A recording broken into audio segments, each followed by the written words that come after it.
Sean, just your initial thoughts on the first day in pads. Look, it was an hour and a half. I thought we got a lot done in a short period of time. Overall, I'm pleased with the conditioning level of these guys for the most part. And we'll look at the film and seems like we've been going here for a while. Today, obviously, changed with the pads, and from a period standpoint, we worked on a few different things. But overall, I was pleased. Hey, Sean, what's this new normal like for you? Instead of us walking to the podium and you're here on the Zoom, and just what's all this sort of been like for you? Yeah, you just get used to it. Coming to work every morning involves, getting an email, filling out your email, coming into the mobile unit, getting COVID tested, picking up your tracer. There's a handful of things, and so this is no different. I felt like we walked halfway through the facility to get to this interview room, so this might change, but anyway, all good.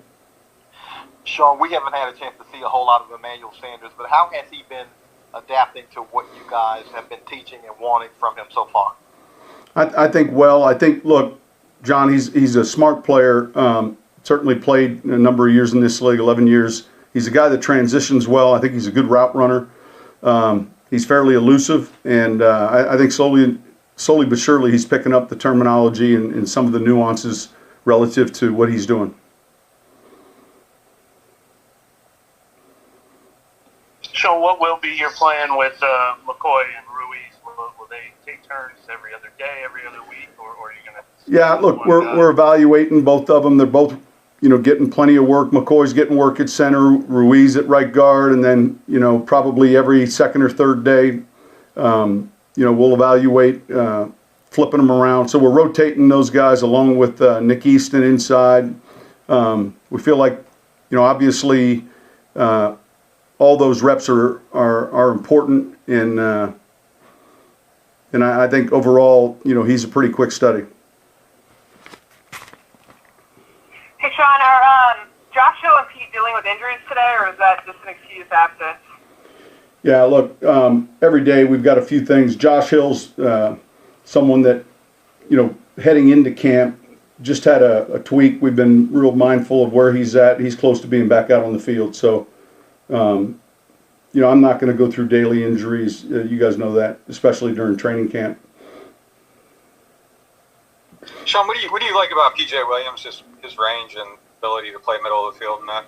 Well, I like the fact that he's smart. He's got good ball skills. He had a caused fumble today and an interception today. So he's one of those players that I think has good football IQ. So it's good to give him some additional work. He also is taking snaps at playing in the nickel, and so he's got some versatility. Sean, understanding that it's very early in the process here, but what's kind of something that excites you about this offense in particular, this group of personnel that you have? Yeah, look, we've got some veteran players that have been in the system. We've got some new additions. We're still working through some of the personnel groupings and wordplay guys, but overall, of course, it starts with the experience Drew has and coming back. I think it is very early. Sean, I was curious about Jawan Johnson, who looks almost more like Jared Cook than some of the receivers. I know this always gets asked with bigger receivers, but what qualities kind of makes them more suited to wide receiver than maybe moving to tight end? Look, that's a good question. I think, there are a few things that we saw. We saw a guy that we think moves and carries his pads well. He's a guy we think can help in the kicking game. And, if he's struggling out there at receiver, it's something that we've discussed that, I think he has that frame where he could come inside, but we like what we've seen so far with him outside. Sean, with some of the college football seasons being canceled and stuff like that, do you ever consider reaching out to some of those coaches for consultation or something like that? Look, we've got enough going on here. We pay attention to it much like you guys do, but outside of that, occasionally there'll be someone that I'm familiar with that I might have a conversation with about what they're going through. But we've got enough challenges just in the building here. Sean, is having Gillikin here, is that at all about managing Thomas's reps, or is it, getting a look at an additional punter because of the season? Or Yeah, look, he's done well. Obviously, he can give us kickoff snaps, he can give us punt snaps, and I think it just does two things. Number one, we're evaluating a good young player. Number two, it helps relative to the rotation when either Thomas or Will are taking a day where they're not going, live with their leg. How much has Zach Vaughn been able to absorb quickly? Looks like he got some valuable work today. Look, I think he stepped in and had a good practice today. I think obviously there's a learning curve, but I think he's handled it so far pretty cleanly. John, I know you guys already had a pretty significant ramp-up period, but even with the pads on for the first day today, I mean, is there still a ramp-up period that exists now where, it's not really full contact for a little bit from a soft tissue and ligament standpoint, or is it full go? Look, I think we've used up all our ramp-up terms in the word ramp-up. So we've ramped up plenty, and we're now there. There's no more ramp-ups. You only get so many ramp-ups, right? Coach, can you speak about what you've seen of Tommy Stevens and his willingness to pick up other positions? Yeah, look, he's working at the Y position. We're playing him some at the F position. He's athletic. He's young. He's got a lot to learn, but he's putting forth the energy and the study time to do it. Sean, does going with 80, is that a significant difference in just your rotations and how many groups of players you have? I think it affects you. No, I mean, we've done it before. I don't think it's that significant. Obviously, when you're into preseason games, it can affect you a little bit more. Right now, we're a little bit more in a preseason mode, much like you would be in college, getting ready to play a month from now.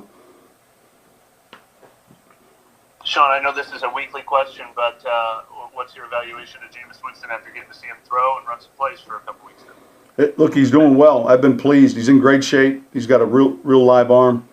Man, I love his attitude, his work ethic. He's doing very well.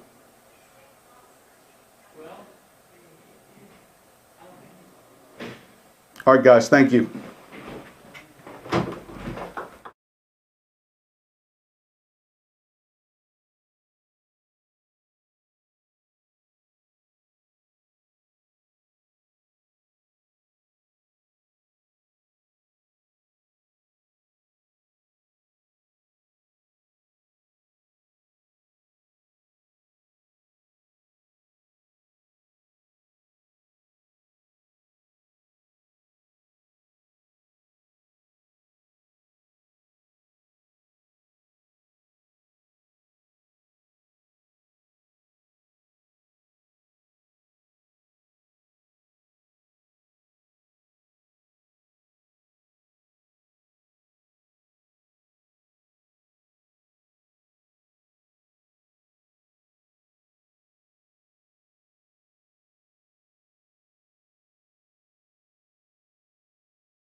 How you doing? Great. You hear me okay? Yeah, I hear you fine. Awesome. All right, everyone, we have Nigel Bradham here today, and you guys put your questions in the chat, so you can go ahead and we can start from there.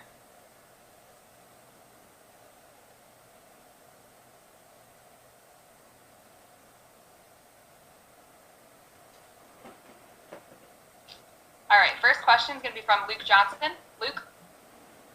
Nigel, I guess this is our first time talking to you since you joined the squad. So, why New Orleans, and what's been your kind of early impression of the franchise?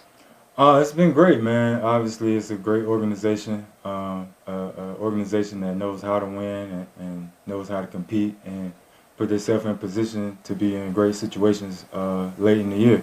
So anytime you get an opportunity to join a situation like that, you're extremely blessed, which I'm fortunate to be, and obviously happy to be here and enjoy a new city. Obviously, a lot of new teammates, getting to know them, and just trying to fit in, man, and do my thing.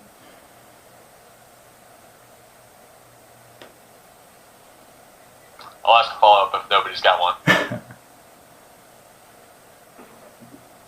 Go ahead. Okay. So, what's this kind of defense like? Just as somebody who's kind of competed against this team a couple times, so now that you're actually in it, what do you notice about this defense in particular? It's a multiple defense. That was the first thing I noticed. We run a lot of different looks, a lot of different schemes, and anytime you pretty much just have an advantage from week in and week out, being able to change up your defense and give offenses different looks. Next question's from Amy Just. Amy? Yeah, today, first day of pads, obviously. What was it like, getting out there and working, especially in the full 11 setting? Oh, it was great. Obviously, just having the opportunity to put on the pads again and be able to hit each other and build some kind of chemistry out there today. The energy was great. I mean, the pads was flying around. It was a great setting for everybody to enjoy. Offense made great plays, defense made great plays, so it was very competitive, and we look forward to just keep working and getting better. Next question's from Caroline Gonzalez. Caroline? Hey, so obviously you spent time in Buffalo and with the Eagles. What's your first impression of the culture of this team after spending a few days practices with them? It's definitely a different type of environment, a different culture, because the last two organizations I went to wasn't really a winning organization. So when you come to a place where it's known for winning and known for being in the postseason, you see the different type of culture they have and the expectations that they have naturally and what they expect out of you as a player. Next question's from Andrew Dope. Andrew? Hey, Nigel, how you doing, man? I'm great.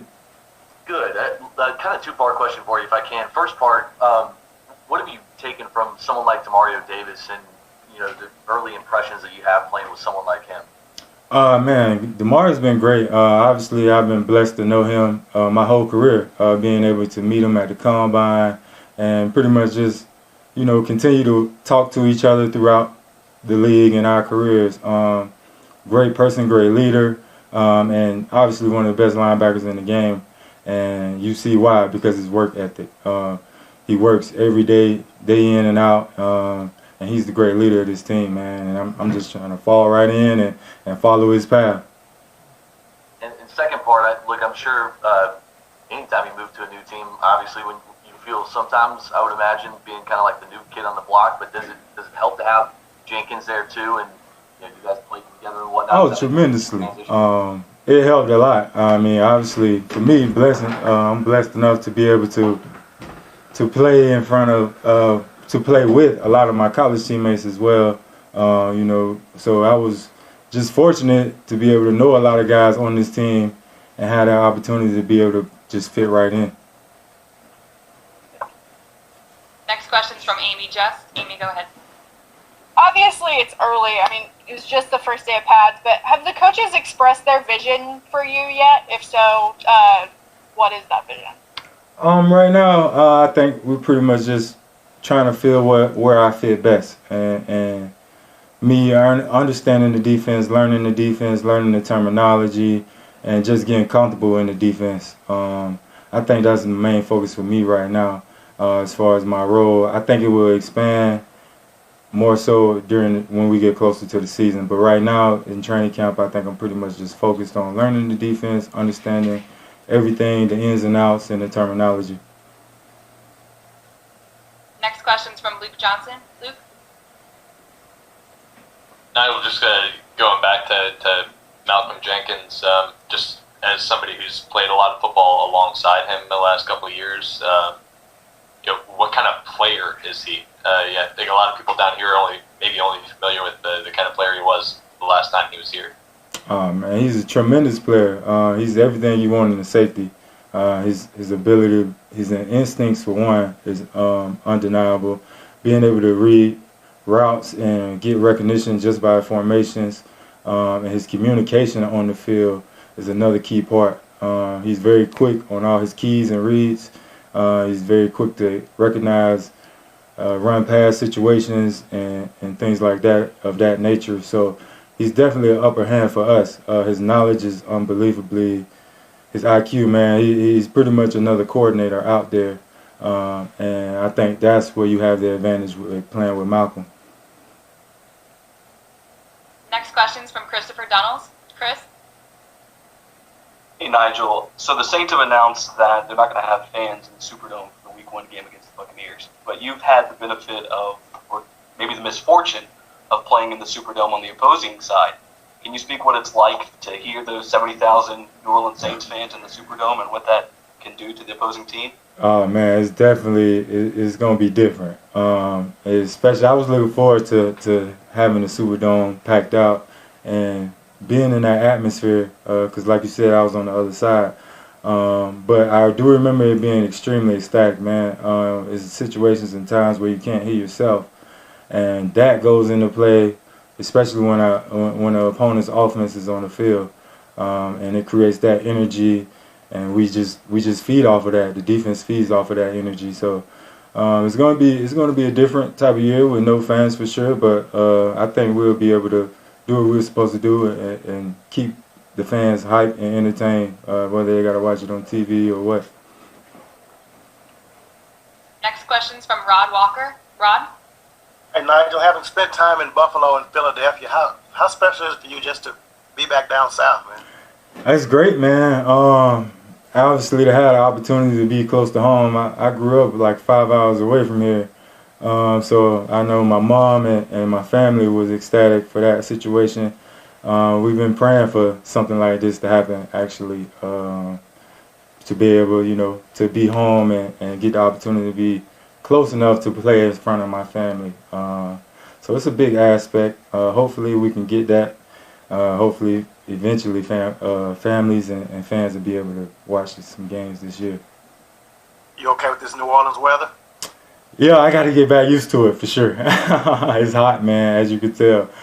Swear right now. But it's definitely something I got to get back used to. It's different. The humidity. It reminds me, like I said, college, man. Last time I've been in an atmosphere like this, which is some years ago now. And I think it'll give me an advantage, though. I like it. Thanks, man. Next question's from Catherine Terrell. Kat?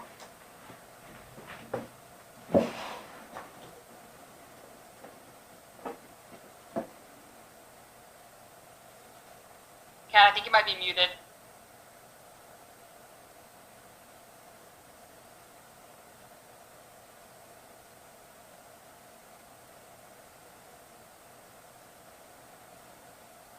We can move on to Luke Johnson. So next question's from Luke. Okay, sorry. Wait, I figured it out. Sorry. Perfect. First day problem. Okay. I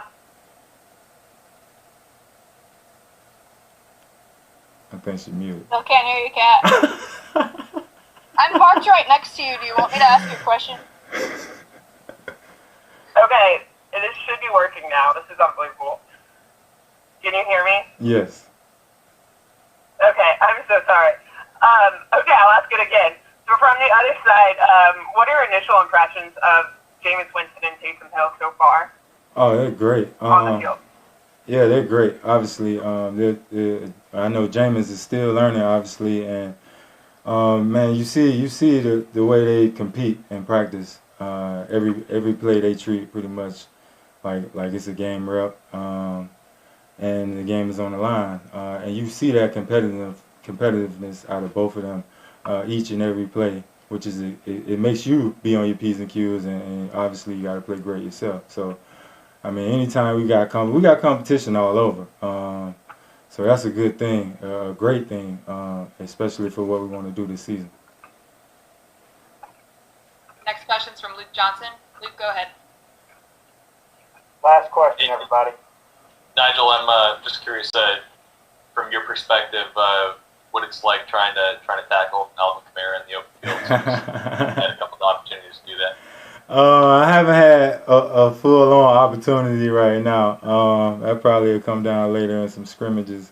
I was thinking about from your Philly days. Oh man, I mean, we got a double team. That's what I'm asking for out of coach going into the game. Obviously, this man is somebody who's so elusive. You need help guarding. It's almost impossible to guard one-on-one, honestly. And anytime he is one-on-one, I think you see he exploits that situation. So you definitely need help when you got one of the best backs in the game. And you have to prepare for him and game plan for him. So, I mean, that's going to be – I'm glad I'm on the same side now. I can say that. Thank you, Nigel. Thanks, Nigel. Thanks for joining us. No problem. Have a good Thank you. Nigel, appreciate it.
he can form to our defense. I think that's something that will tell beyond the first day of pads. Everybody looks fast right now. That's all I got. Next question from Douglas Mountain. Doug?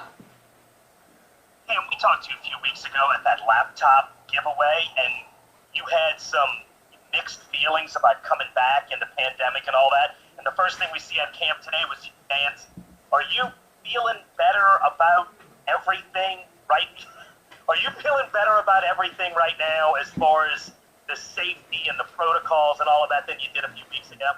Yeah, I mean, I'm glad that I can do an interview virtually and not have anybody else in the room other than the cameraman who's about 7 feet away, which allows me to have my 6-foot bubble. I do appreciate that. No, I think that our team has definitely implicated exactly how our guidelines are going to go and have put in place how we're going to go about things, from where we enter to where we exit to how we're going to go through having, rotations of who's lifting, who's not lifting. I think they've done a great job there. But I mean, this is a full contact sport. I can only hope that, we've talked about the stories that are out in the league. We have 80 people right now that we have to rely on, not only the 80 playing, but the coaches, the training staff. Everybody has to do their right things. So it's beyond just, what we can control. It's about everybody doing their part. Next question is from Christopher Dunnels. Chris? The NFC South has seen a little bit of a quarterback shuffle, so I'm curious, between Matt Ryan, Tom Brady, and your former teammate Teddy Bridgewater, who are you looking forward to playing the most this season? I mean, I would give you the answer I guess you're looking for, but week 1 we have Tom Brady coming up. That's what I'm going to focus on. In less than 17 padded practice. I'm not sure how that goes. In the next 3 or 4 weeks, we have the Tampa Bay coming into the house, and of course, there will be no fans in the facility. So that's going to be awkward to deal with in itself. But I would say Tom Brady strictly because he's the next game.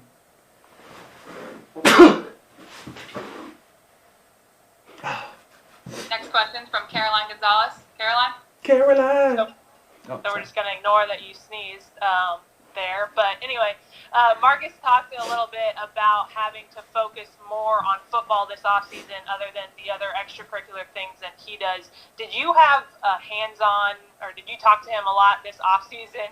Not hands-on because of COVID. Did you talk to him a lot this offseason about his football and kind of where he needs to go approaching year 3? If anything, I actually probably was hands-on.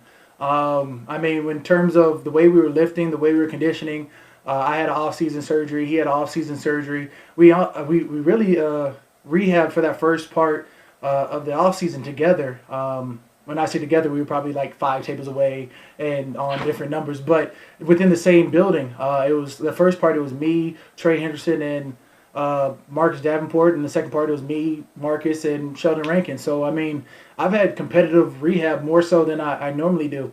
Normally I go off in the off season to Arizona and I train myself. This would really be like the real first year where it was just like constant me pushing him pushing me, whether we're doing sprints, running, whatever. If anything, I know in depth of what he can do.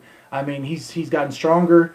We all know how explosive he is. I keep throwing out he's a freak talent. And he has freakish type athletic behavior. And this is just something we're trying to apply to the field. We're just trying to make him a little bit faster. If he can go in terms of body and mind in the same spot, that's where we're going to see something special this year.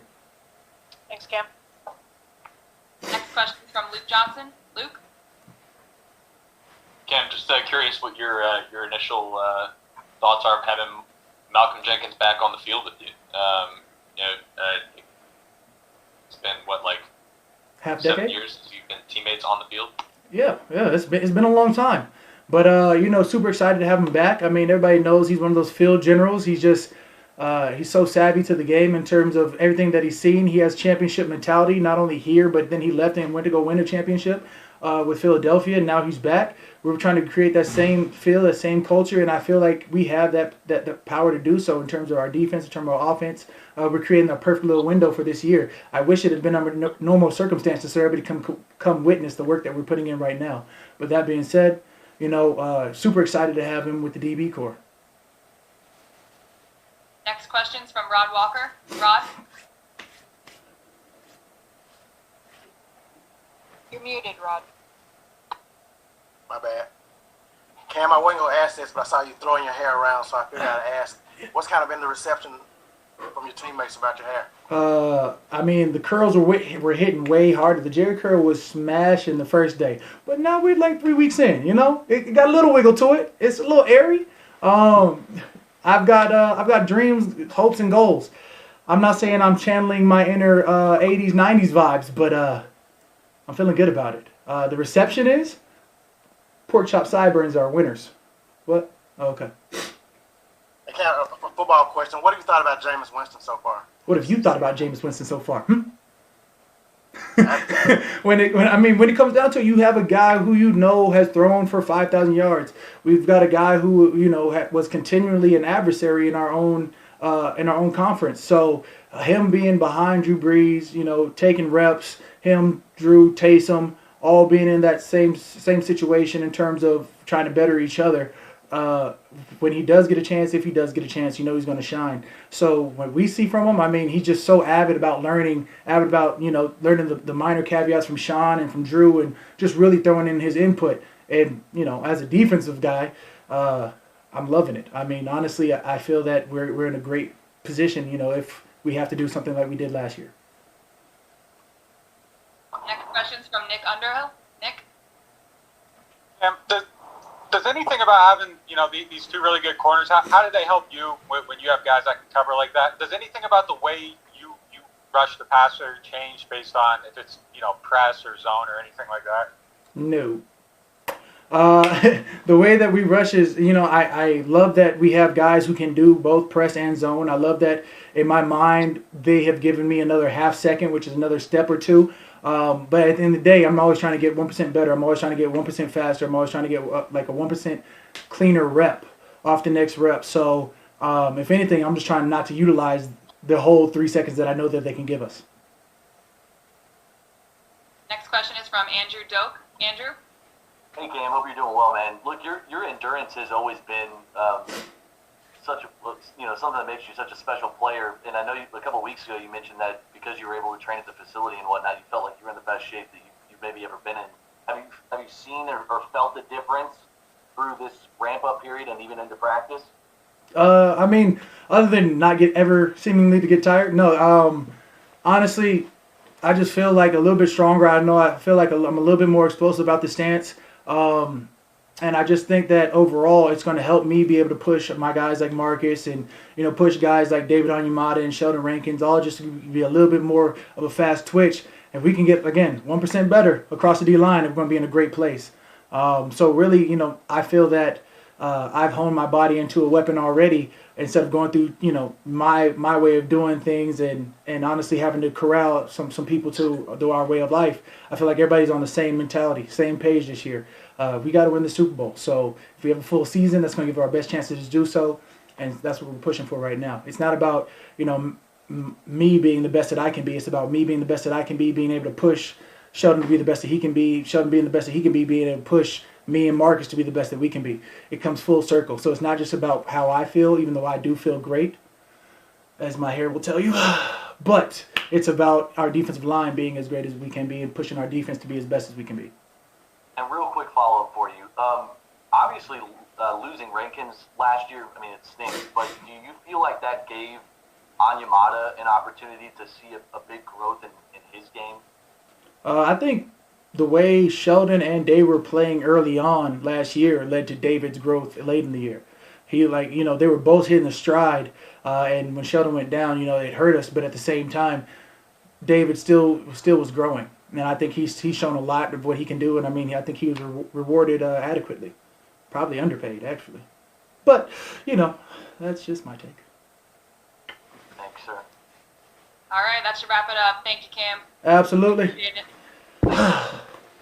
You guys take it easy. We'll head this way.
Everyone, we have Drew Brees here. If you have a question for Drew, just go ahead and type in the chat, and I'll call on you in order. Good. Okay, first question is from Luke Johnson. Luke? Hey Drew, before we get into opening up camp, I was just curious what your thoughts were on Alex Smith being cleared to return to football. Yeah, man, I was really excited for him. I've known Alex a long time, and ever since his rookie year, second year in the league, we actually trained together in San Diego. He's a San Diego kid, went to Helix High School, was friends with Reggie, so we all trained together for a bit way back then, 15, 16 years ago. So obviously such a tragic injury, and what he's had to endure since then, just to be able to get back on the field again and play the game he loves, and he's had to overcome so much. So him and his family have been in my prayers. I've been in touch with him a little bit during that time. Actually, when I heard the news yesterday, I shot him a text just to tell him how happy and excited I was for him, and he responded back. So I'm sure he's really excited, really relieved to be able to get back out there again. Next question is from Rod Walker. Rod? Hey, Drew, what's this just new normal been like for you as far as just all the protocols and doing this press conference on Zoom and all that? Yeah. I mean, it's different, obviously. We're used to training camp, having fans out there, creating a little bit of an atmosphere, spending time with them after practice, seeing you guys out there as well, and in the locker room too. So all this is a bit different. We're taking it as it comes. Obviously, the rules are such that we had this ramp-up period, so it's not like we jumped right into practice. But you know what? I thought it was a good opportunity for us to, take what is this year's team, right, with the addition of the rookies and the free agents, and spend a lot of time together, just doing a lot of fundamental things, that otherwise you would just jump right into pads and you would get going. This has given us an opportunity to focus on some of the details, watch a little bit more film, and so we've tried to make the most of it. Is it a relief just to even be out there, considering everything was such in question not too long ago? Yeah, I mean, listen, I think we've all been pretty confident that we were going to play. We just didn't know under what circumstances or parameters or protocols. And listen, we show up at the facility every morning and take a COVID test, and we're trying to display a lot of personal responsibility with wearing masks and that sort of thing around the facility. We've all got these tracers on our wrists that track kind of where you are and who you're in contact with and all that stuff. I think whether you're staying at home or staying in the hotel, guys are just exhibiting a lot of personal responsibility there as well. I think we've handled it all very well. I think that our organization has obviously worked very hard, from Bo Lowry in the training room to Coach Payton to Mickey to just the entire staff. Just in the way that we're trying to make this as safe of an environment as possible, so we can all do our jobs. Next question from Mike Triplett. Mike? I have two for you, Drew. First of all, am I wrong that this is a new look for you? I know you shaved your head for charity earlier this offseason. Is this a summer cut, or is this inspired by anything? Well, it's a little bit of both. It makes me feel younger, especially when I'm losing hair up top. I might as well just cut it off. But when it's 1,000 degrees outside too, it cools things off a bit. And then I wanted to ask you your impressions of Jameis Winston, actually seeing him on the field and going through drills with him for a couple weeks now. Yeah, I've been impressed with Jameis. He loves football. He loves the game. He loves to compete. Great personality. Very likable guy. Wants to learn. So, man, all those things are the first components that you kind of see and recognize.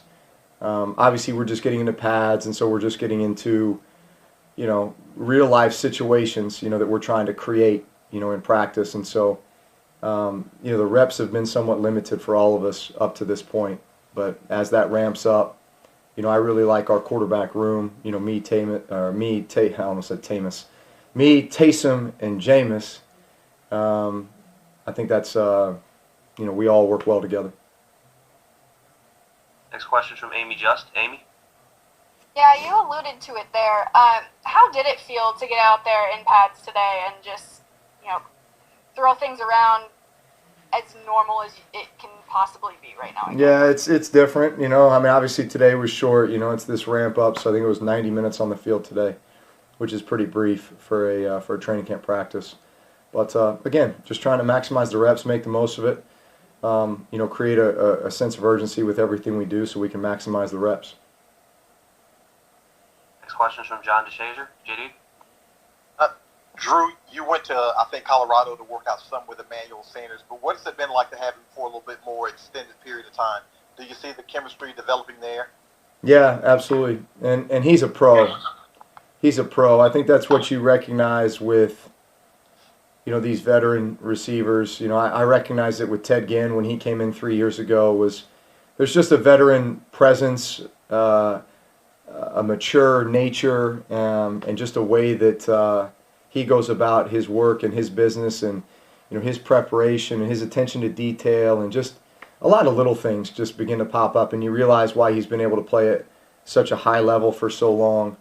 I'm really excited to have Emmanuel. I think he's going to add a great element to what we do. He's another weapon. He's got a great skill set, and I feel like every day we're just continuing to get on the same page and work through the nuances of this offense and this system, so that we're speaking the same language out there. Next question is from Christopher Donald. Hey, Drew, I got two questions for you. So first, I wanted to see what your impressions are of Tommy Stevens so far, and then second, I'm curious how the update on your finger licking's coming. So Tommy, Tommy's been great. Talk about a guy who's just been willing to do, whatever we're asking him to do. And I think the vision for him coming in was, that obviously he was a quarterback, but man, we could put him in this Taysom Hill kind of role, where he's such a big, strong, good athlete, that he could provide this dimension maybe at the tight end position or this F position. And he's actually embraced that role really well. I know he did a little bit of it in college, but obviously you're stepping up to a whole nother level when you talk about the NFL. But he's a smart guy. He's been able to pick it up relatively quickly. Just watching him run routes and watching him do certain tight end type things, you kind of shake your head and say, it shouldn't be that comfortable or natural for a guy who hasn't been doing it very long, and certainly going against this level of competition. But I've been impressed mostly just with his desire to do whatever it takes to help the team, to get on the field, and to develop as a player. And then the finger licking, I can't really think of a time where I've licked my fingers. So we'll see. Next question from Amy Just. Yeah, Emmanuel Sanders said the other day that you were instrumental in bringing Benny Fowler in. What stood out to you about him from that workout that y'all had together? Veteran, mature. Obviously, his size and physical skills, I think, are unique for a receiver. Benny's about 6'1", 6'2", over 200 pounds, so he's big, strong, powerful. The way he ran routes, you could tell there was a veteran nature to, he had an understanding of concepts and, how to get open and what to do at the top of the route, how to get separation, just some of the little things that, typically it takes younger receivers a while to learn and understand at this level. Obviously, Benny, this is going to be his 7th year, and he's a guy who, came in as an undrafted free agent, so, we say that he came in the hard way, right? He's had to earn it each and every year, has had to play a ton of special teams. So to me, those guys are just football players. They're football players. Whatever you need for them to do, they're willing to step in and do it. And at times, that's the dirty work. They got to block, they got to run, they got to tackle, they got to do all this stuff until they get the chance to run routes, to catch passes. And so I know that he's had to do a little bit of everything and has been in positions where he's had to be the starter, right? In New York, I think 2 years ago he was the starter opposite of Odell Beckham for a while. So I know he's done a lot of good things in the league. He certainly earned the position that he has right now, and I like seeing guys like that succeed. And I loved just the time that we had together during the offseason, and felt like he would be a great addition to our team. And listen, we've got some young receivers too that are battling, but at the very least, bring him in and let's see how this competition plays out. Next question from Mike Triplett. Mike? Drew, we saw you were still working with Eric McCoy in today's practice, but have you either taken time one-on-one or in drills to try to work on your rhythm with Cesar Ruiz, or do you plan to do that going forward? Yeah, we've had a lot of reps just with walkthroughs to practice, etc. So, those guys have been working in, rotating. We're mixing and matching quite a bit right now just to see what might end up being, the final lineup. But at the end of the day, I think all those guys know that we can mix and match a little bit. I think that's the versatility that we have at that position, especially with our center guards. All of them have played center or guard, right? So at the end of the day, we'll choose what the best lineup is when the time comes. But in the meantime, I think all those guys know that their ability to do a little bit of everything and be versatile and to kind of roll with it is what we need right now. Do you have any impressions of Ruiz? Just Yeah. how quick he picks things up. Yeah. He comes across as a really sharp, smart football player, a guy that is not fazed by the speed or the strength on the other side of the ball. Like he's got a great skill set, but and listen, coming from the Big Ten, you see a lot of O linemen come out of the Big Ten. They've had to play against some pretty stiff competition. So I sense a level of maturity from him. Especially for being such a young guy. And he's not afraid of the challenge, not afraid to work. And so we'll see how that plays out, but I've been impressed with him. Next question is from Rod Walker. Hey, Drew, we talked to Michael Thomas, I guess it was last week or whenever it was, and he mentioned that, he thinks he may can break that record. Is that possible? And what did you just say about him that he, that 150 is something that he's even thinking about? Yeah, man, that's a lot of catches. Hey, listen, anything's possible. I think that just goes to show kind of where his head's at, his level of preparation and intensity and expectation level, and just kind of how he approaches each and every day and each and every game. I think in his mind, and for me, it's like, all right, he's uncoverable. Like there's always a place where Mike is going to create some separation or give you a place where you can throw the ball where he can get it and the other guy can't. And so I think, most elite receivers, number ones, have that mentality like, man, I'm never covered. I'm always going to find a way to get open. I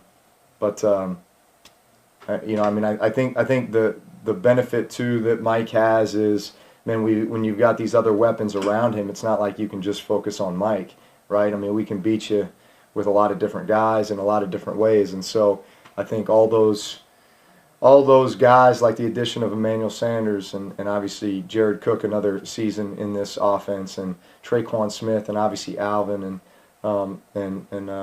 Latavius, and then other weapons that we potentially will evolve through camp. I mean, all those guys do nothing but help Mike and add more versatility to the offense. Last question, everybody. Last question's from Luke Johnson. Luke? Drew,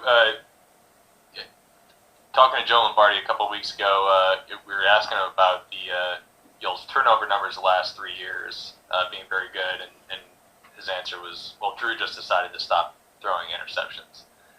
So I guess the question is, how long did it take you to get to a point where you could just kind of decide this is what I'm going to do, and then actually